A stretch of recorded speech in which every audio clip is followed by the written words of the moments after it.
잘 생각해봐요. 계단을 1층에서부터 올라갈 때 어느 방향으로 돌아가서 올라갔는지. 반시계 방향. 손시계 방향. 지금 이 질문은 아마 처음 들어본 질문일 수 있어요. 그 이야기는 뭐냐면 그만큼 생각해 본 적이 없다는 이야기죠. 네. 건축사님들조차 큰 신경을 안 쓰고 거기에 맞게끔 설치하는 경우도 있어요.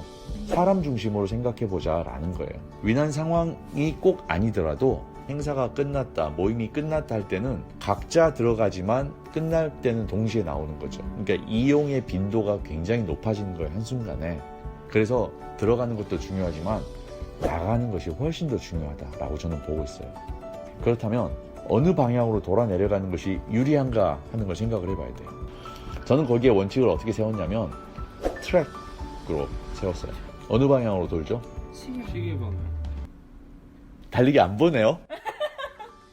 지구상의 모든 경주는 다 반시계 방향일까요?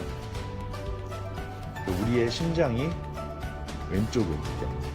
근데 이 왼쪽에 있는 것과 그 반시계 방향으로 도는 것이 어떤 연관이 있느냐가 사실은 이게 중요한 거예요. 뭐 여러 가지 이유를 개인적으로 생각할 수 있겠죠. 근데 저는 이렇게 생각을 해요. 어디선가 갑자기 빵 하고 뭔가가 터졌다. 본능적으로 사람은 심장과 뇌를 보호하기 위해서 몸을 움츠리게 돼 있는 거죠. 반시계 방향인 거예요. 이렇게 움직이는 것 자체가. 한번 해보세요. 실제로 시계 방향으로 몸을 이렇게 움직여 보세요. 어떤 게 더 편하게 느껴져요? 그렇게 말씀하시니까 왠지. 좀 다른 의견이 있을 수도 있어요. 그러나 의식이 살아있을 때의 생각이고 본능에서는 몸이 원하는 쪽으로 움직이게 돼 있는 거예요. 위난 상황 다시 생각해 볼게요. 화재가 났어. 지진이 났어. 뭔가 건물에 문제가 생겼어. 그럴 때는 따라 나오는 현상이 정전일 가능성이 커요. 그 본능에 따라서 움직여야 돼요. 눈이 안 보여도 어두워도 자연스럽게 몸이 더 쉽게 느끼는 거예요. 그런데 만약에 시계 방향으로 돌아가게 돼 있다, 내려갈 때 돌아 내려가는 걸음걸이가 약간 어색해질 수 있어요.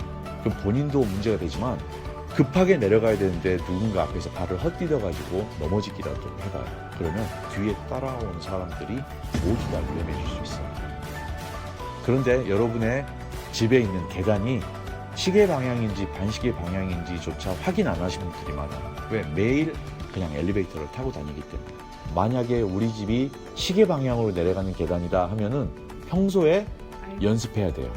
그리고 그 계단에 누군가가 자전거라도 세워놨든지 또는 짐을 쌓아놨든지 하면은 민원 넣으셔야 돼요. 항상 깨끗하게 피난이 가능하도록 유지가 되어 있어야 돼요. 아무것도 아닌 것 같은 계단, 올라가면 되지, 내려가면 되지라고 생각했었던 그 계단이 실제로 우리의 생명에는 굉장히 크게 영향을 미칠 수 있다는 놀라운 사실 이해되시겠습니까? 네. 건축을 아는 것만큼 지금보다 더 행복해질 수 있습니다.